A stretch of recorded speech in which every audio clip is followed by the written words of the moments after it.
timnas U17 kita baru saja menyelesaikan pertandingan perdana ya, dalam rangka Piala Kemerdekaan 2025 untuk kelompok usia U17.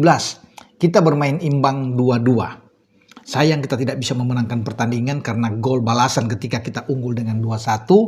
Itu gol balasan yang dicetak oleh pemain pengganti dari Tajikistan, Nasrullah, itu terjadi di menit 90 plus 1. Kemenangan yang sudah di depan mata ini akhirnya buyar untuk tim asuhan Nova Arianto.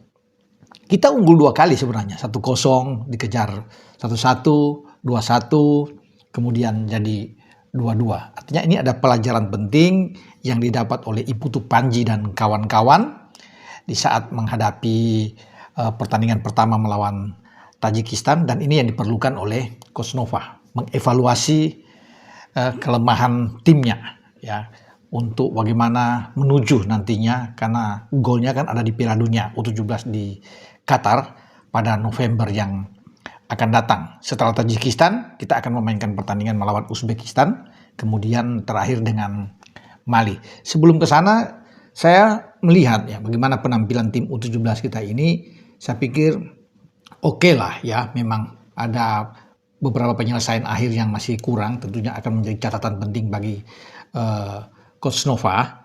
Tapi anak-anak oke di dalam membangun serangan mereka ya, artinya ketika mereka terkejar dari unggul 1-1 ketika Mirsa membuat gol dengan tandukan kepalanya di menit 35, walaupun itu hanya semenit, ada gol balasan lagi dari Tajikistan. Tapi di babak kedua kita bangkit, kita coba untuk bisa bagaimana menekan, dan akhirnya memang kita dapat gol ya, tandukan kepala lagi dari Fadli Alberto setelah menerima umpan yang matang yang dilayangkan oleh Eisar Yakob Tanjung, sehingga kita bisa membuat gol. Sayang memang kita setelah unggul dengan 2-1 ini, anak-anak kembali mengendorkan tekanan, coba untuk mempertahankan kemenangan ya. Kalau kita terus bisa mempressing mereka ya, Tajikistan tentunya kita bisa mendapatkan hasil yang bagus dengan kita mengendor yang mungkin seakan-akan puas karena hasil kemenangan sudah depan mata. Ini yang membuat kita gagal untuk meraih kemenangan atau poin penuh dalam pertandingan pertama. Tapi bagi Coach Nova tidak perlu kecewa, saya pikir ya. Jadi ya melihat pertandingan ini kita yang penting tidak kalah ya, walaupun memang ada evaluasi, ada catatan penting untuk laga pertama ini, karena 2 pertandingan ke belakang itu kuat menghadapi 2 tim tangguh ya. Mestinya lawan Tajikistan ini kesempatan bagi kita untuk bisa menang ya. Nova memainkan dengan formasi yang 3-4-3 yang berubah modifikasinya di lapangan, bermain dengan 3-4-2-1 ya, karena ada Fadli Alberto di depan, ada Mirsa dan Sahabi Goli yang mendukung di lini serang. Sementara di tengah itu dikomandoi oleh Evandra ya, bersama dengan Eisar Yakob.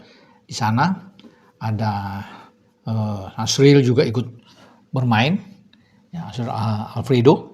Sementara di belakang selain penjaga gawang ya Dava Gazemi, ada 4 pemain tentunya yang ada Fabio, ada Kapten Iputu Panji, Matthew Baker yang ada di sana ya. Sebenarnya ini starting 11 yang oke ya kalau bisa dilihat, tapi tergantung dengan bagaimana bagi Coach Nova untuk bisa memaksimalkan lagi tim yang ada. Ada beberapa pergantian yang dilakukan, tapi kata Nova dia akan coba dengan semua pemain. Cuma hati-hati ya, jangan sampai kita kebobolan banyak gol di saat kita akan menghadapi Uzbekistan tanggal 15 nanti. Kenapa? Karena Uzbek itu pertandingan pertama sebelum kita melawan Tajikistan itu dihajar habis oleh Mali. Ini Mali kan peringkat ketiga di Piala Asia U17, dan mereka sangat bagus.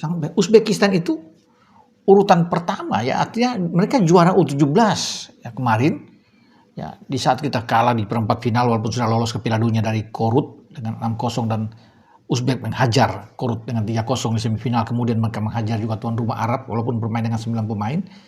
Dan saya pikir ini Uzbek bisa mengatasi Mali, atau paling tidak imbang pun oke, ini karena Mali kan tim yang kuat juga.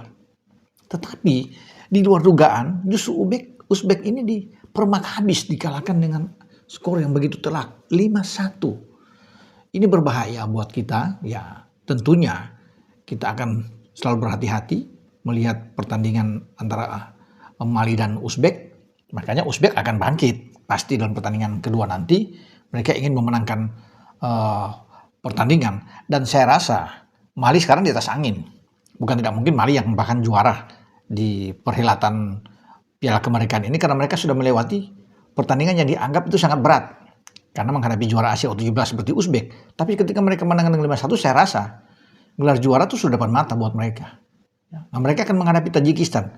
Kalau Uzbek mereka bisa kalahkan dengan skor yang telak, saya pikir Tajikistan itu mereka akan hajar mungkin bisa lebih dari 5 gol. Ya, karena kualitas antara Uzbek dan Tajikistan untuk U17 ini ya masih Uzbek di atas. Melihat Mali ini main dengan sangat cepat, sangat bagus, passing yang oke. Saya rasa Tajikistan akan menjadi makanan empuk buat mereka. Dan dengan 2 kemenangan itu kan pertandingan terakhir tanggal 18 melawan Indonesia. Ya bukan menyepelekan tim kita, tapi saya pikir dengan Mali memperlihatkan permainan yang luar biasa, bisa membackup Uzbek dengan 5 gol. Mereka punya peluang untuk bisa mengalahkan tim asuhan Nova ini. Tapi tetap kita harus bisa memberikan motivasi, ya, mendukung adik-adik kita ini U17, apapun itu. Siapa tahu dalam pertandingan kedua melawan Uzbek kita juga bermain dengan baik, dan saya pikir ya itu harapan semua ya buat kita ya, nantinya ya mempertontonkanlah permainan terbaik bagi tim nasional. Oke, dengan saya mengharapkan untuk mereview pertandingan yang berlangsung